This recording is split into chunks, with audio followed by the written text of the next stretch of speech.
What's up everybody, I'm Matt. And I'm Beth. And today we're going to be reviewing the interior in the 2023 Mazda CX-50. So the CX-50 is this brand new vehicle that is kind of a replacement for the CX-5, but the CX-5 is still around. But this is a nicer vehicle. It's kind of a next step from what you're used to in a CX-5 that's been around for a while now. And it's really nice. I mean, it's a larger car on the outside, but on the inside, surprisingly, it's actually not much more spacious. It is a little bit more spacious than a CX-5 in some areas. In other areas, it's actually a little bit less spacious than a CX-5. So we'll get into all that here in this video. But I mean, this is the next generation Mazda interior here, where they have this brand new 10.25-inch touchscreen.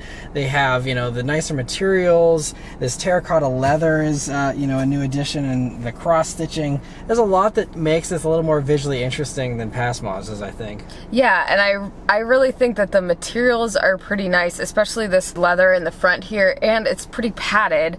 It doesn't need to be padded, but it's nice that it is, and it's nice that it's not just a hard plastic. Yeah, and so there are a couple little areas where things aren't super nice, but overall for this car's price tag of under $43,000, hands down the nicest thing in this segment, I think, because this is competing again with like RAV4s and CRVs, and I mean this just blows those out of the water with the interior being so much nicer.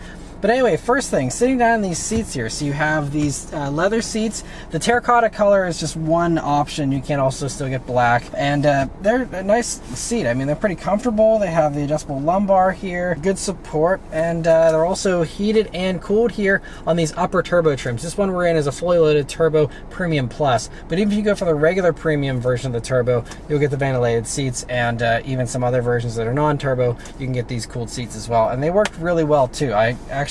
It cooled down both the backside and on my upper back and my lower back. It cooled it off really well, and so really good comfort as far as all that goes. Yeah, I definitely love these ventilated seats, especially on some really hot summer days. They're really nice. And I will say that the passenger does have power seats, which is really nice.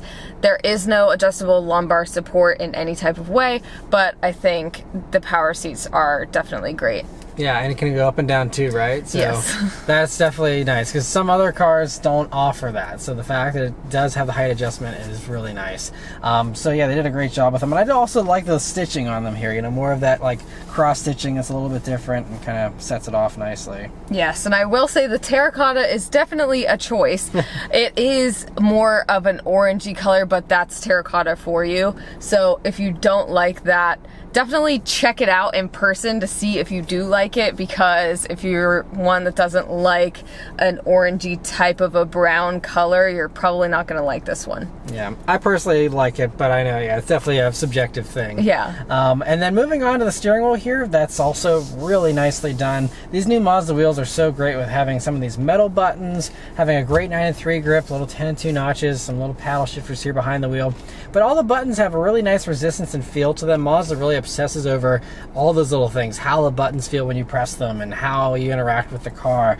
And so it's just really great. It's just so simple and streamlined, with so many other steering wheels these days have a million buttons on them, and it's amazing that they have as many features as they do on this wheel while still having this very minimalistic kind of design to it. It's great.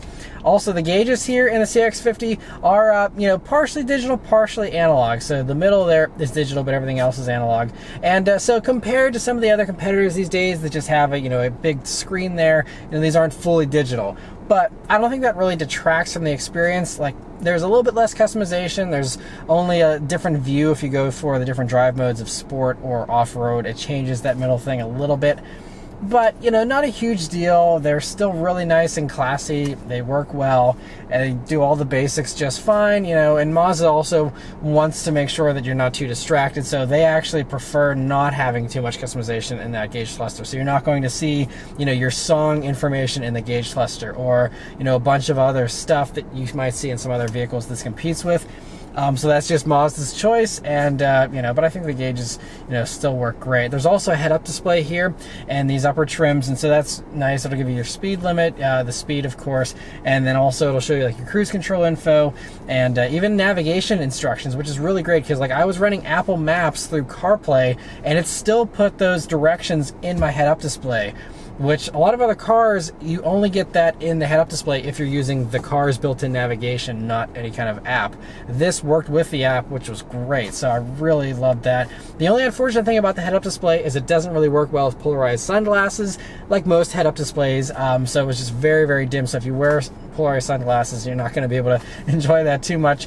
But otherwise, you know, it's nice to have. Coming over to the center of the dashboard here, the crowning feature here is that big screen, which is touchscreen now, but only whenever you're in the smartphone integration and only when you're not moving still. Some others were reporting that this is touchscreen all the time. It's not, at least not this one. When I'm driving, the touch thing does not work, which is really a bummer still. Mazda is one of the couple of car companies that still thinks that using a controller is less distracting than touching a screen. And I can appreciate that approach for their menu system. The Mazda menu system is fine. It's pretty simple. They do a really good job of making it so it's pretty easy to use while you're moving without being too distracting. And with Mazda's favorites button here, you can save all your radio stations in, so you don't have to kind of go through the cumbersome process of tuning radio stations in here. Like, you know, in other vehicles, it's a little bit easier to do that, but as long as you have your favorites in here and you have everything programmed and set up for your car, you know, it's not a big deal as far as Mazda's system goes. But it's still just annoying because whenever you're moving and you're trying to use Apple CarPlay, I gotta spin this wheel and go through the carousel of icons until I find the right one, and then I click down on it, and you know, it's so much more distracting than me just reaching up and going bop and just hitting it. And so it's just kind of annoying that they, you know, I don't know why they're holding out on that, especially since you can use the touch when you're parked. Yeah, it's just one thing that just actually, I think, detracts from their mission. I think it's more distracting and hurts their cause of trying to reduce driver distraction by not just letting that be touchscreen. It also is kind of a far reach, so I think if they pulled it forward ever so slightly and gave you the option to use the click wheel or your actual touch feature all the time, then, you know, it'll be better. Yeah, I guess they're just like subliminally trying to discourage you from using it by making it a far reach. But I would reach forward and do the far reach if it was that easy to just tap it and use it. And I mean, with smartphones these days, that's all you know. I just think it's easier to have a touchscreen at this point in the world. Yeah, so I mean, hopefully, you know, now that it is a touch-enabled screen, hopefully maybe they will unlock that or change that with software down the road. But, you know, it's a beautiful display. It's super high resolution. It's, you know, very nicely laid out. And it's a really well done system. And I don't mind the controller again for the Mazda thing. It's just for the smartphone thing. And it's wireless smartphone, by the way. So wireless Apple CarPlay, wireless Android Auto, so you don't have to worry about plugging in cables or anything anymore, which is great. It was pretty reliable with connecting as well. There was like one time where it took a little while to connect, but otherwise it's been super good with all that as well. And so, yeah, I'm really happy with it otherwise. You know, it's just a little bit annoying to use whenever you're moving. But other than that, I mean, it's also hooked up with this Bose 12-speaker surround sound stereo. And in typical Mazda fashion, they do the best stereos in their segment, it seems, for every single segment they compete in. And this one falls right in line with that. It is hands down the best stereo in a compact SUV that I've experienced, at least in the non-luxury segment. It is super impressive. I mean, it's a very immersive surround sound experience. It's very clear and crisp. And that's just with me using the wireless Apple CarPlay, because I believe these newer Mazda systems actually do play FLAC files. If you really want to get nerdy and have super high-res audio, you can do that as well. But you know, just on normal CarPlay stuff, it sounded so good. And so if you're someone who's really into music, hands down, I would go for a CX-50 just for the stereo alone, because it is far and away beyond anything else in this segment. It's so good. But anyway, moving on to the other controls here. Beneath the screen, you'll see, you know, just your basic simple climate controls. Basically the same setup you saw in the CX-30 over the past couple of years, but it's all, you know, these metal switches that feel nice and these buttons that have a nice resistance to them, and nice and simple. And so I'm glad that they didn't, you know, clutter that up too much or anything. And then you do have, you know, like I said, the controller wheel, and there's a little bit of piano black plastic around this area. That's the only other thing that isn't great about this whole area, because it just looks a little You know, just, you can see it's scratched up, it's dusty and stuff like that. So that's definitely a little cheap looking for sure. Yeah, I mean, but at least it's restrained. You know, they only did it for a little part here, but you know, it'd be nice if that was some kind of wood or something instead. But while we're complaining about little nitpicks with this interior, my other two little complaints with this interior I gotta mention before we move on to the storage space is that also in this knee area, this is rock hard plastic. And Mazda was one of the first, and all the other Mazdas have padding by your knee here in most of the other vehicles that I've experienced from Mazda at least. And it's so nice to have padding there. And I mean, your knee will come in contact with that. And for some reason in this car, they're brand new, nicest interior they do currently, no padding. It's kind of a head scratcher. Yeah, but then there's the padding on the dashboard here. So that's something I feel like that could have been better placed, I guess, here. I really do like the dash having this leather right here, but also like for comfort, that would be nice. Yeah, I mean, yeah, no one's hugging their dashboard. Yeah. I mean, yeah, I would much rather like cut that out, put it right down here, put a piece of wood there or something. I think that would have been the better way to do it. I don't know what the choice was as far as why they decided to do that, but anyway, maybe it's a possible upgrade for a new top trim down the road or something. I don't know. The only other little thing is the door handle here is also this like weird, cheap textured plastic where you grab the handle every single time you get in here. And that's like a very common touch point. You would think that, you know, you'd have a little bit of padding here, or you'd have it be some kind of nicer material than just hard, cheap plastic there. A minor nitpick, you know, not a big deal by any means, but there are some like divots for your fingers though, so that's kind of nice. Yeah, so that is definitely nice. Like, they put some thought into it for sure. It feels good to grab.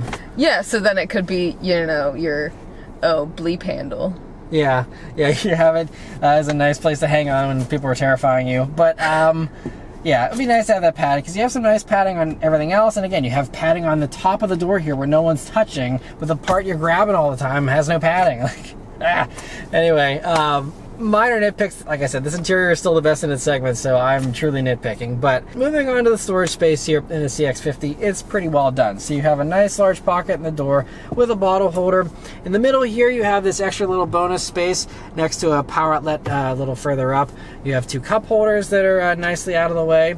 And then you have this wireless charging pad, which is only here in this top premium plus trim, but you can also get it as an extra option on the Mazda configurator. So you might be able to get this independent of this trim, but it worked really well. I actually used it a lot whenever we were on a bit of a longer road trip, and having that, keeping the phone topped off while I was using the wireless CarPlay was nice, and it charged pretty well. That actually kept up with that decharge rate and did really well with that. And then you have the center armrest, which is really cool how it splits in the middle, kind of a European electric car inspired thing with that, and it does split both ways, the two little buttons there.